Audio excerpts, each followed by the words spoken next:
Ma che bontà, piace al ricco e anche al paesa. Polenta, schiedo pure il baccalà, che forma e sa la nostra.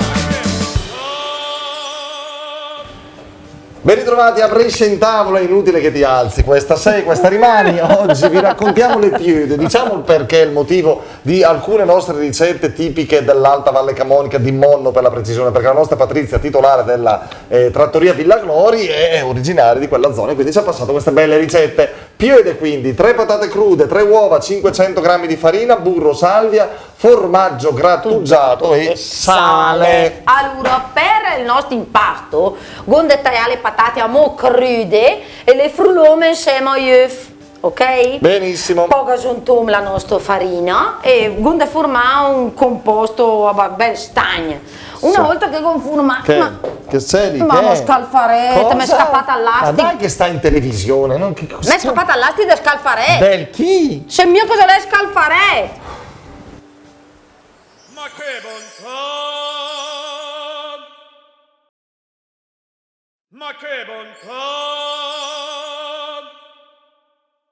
Carlo, signor Carlo, è il scalfaret. Che cos'è scalfaret? Scalfaret è una parola dialetto bresciana, ma non saprei in questo momento. So che l'ho sentito tante volte, le scalfaret. Già c'è il calzolaio forse. Qualcosa che ha a che fare con le calze, vero? Ah, con le calze. Può darsi benissimo. Le nonne, le mamme una volta in casa facevano Le scapitelle, scalfarezze. Può darsi che sia questo il nome. scalfaret, ste parole che si inventa Federica, mannaggia. Che io non sono bresciana, Doc, io sono nata a Desenzano del Garda, ma ho la mamma marchigiana e il papà sì, bresciano, ma per modo di dire, desenzano, ma non so niente io di... Vabbè, Desenzano però non sta... Non l'ho mai parlato in casa per mia mamma, essendo marchigiana di Pesaro. Lo scalfaret, cos'è? Cos'è? Qualcosa che è attinente col caldo, con lo scaldare, no? Ma sai che secondo me sì, qualcosa che attinente col caldo e con i piedi. Lo vedi, Carlo l'anziano, Carlo come tutti i Carli, le cose le sanno, sta marchigiana, poveretto. Tutti i Carli proprio no, Non si poteva pretendere, quindi lo scalfaret, che cos'è? Calzeffata in casa. O scalfarì. Scalfarì, ciamo come te ne voglio, niente. Chiuso il discorso, andiamo domani. avanti con le piude. Allora, il nostro bel composto che fa prima, gunde distinti il B, ok? E poi gunde formare dei tucchi irregolari. Sto mio lei ha fatto i precisi che le anche mei. Una volta che gonfati non sbaglio, ok? Gunde fa buer, il nostro bello pegnato con l'acqua bruetta salata.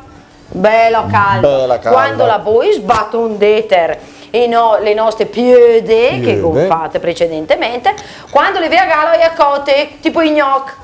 Una volta che è a gala, le sculon per bene, le ciapom, le mettiamo in una bella teglia e le consum con del burro versato, burro, salvia e una bella spolverata di formai grattato. È un po' come i casoncelli alla fine, no? Come è il condimento. Come il condimento, sì. Benissimo, allora vi siete, insomma, avete ascoltato una ricetta della nostra Federica. Provate a farla, sicuramente vi uscirà molto meglio di come la racconta e se la volete gustare buona c'è sempre la trattoria Villa Glori, via Villa Glori 36. Vi troverete benissimo, vedrete che bell'ambientino, sarete trattati con i guanti bianchi.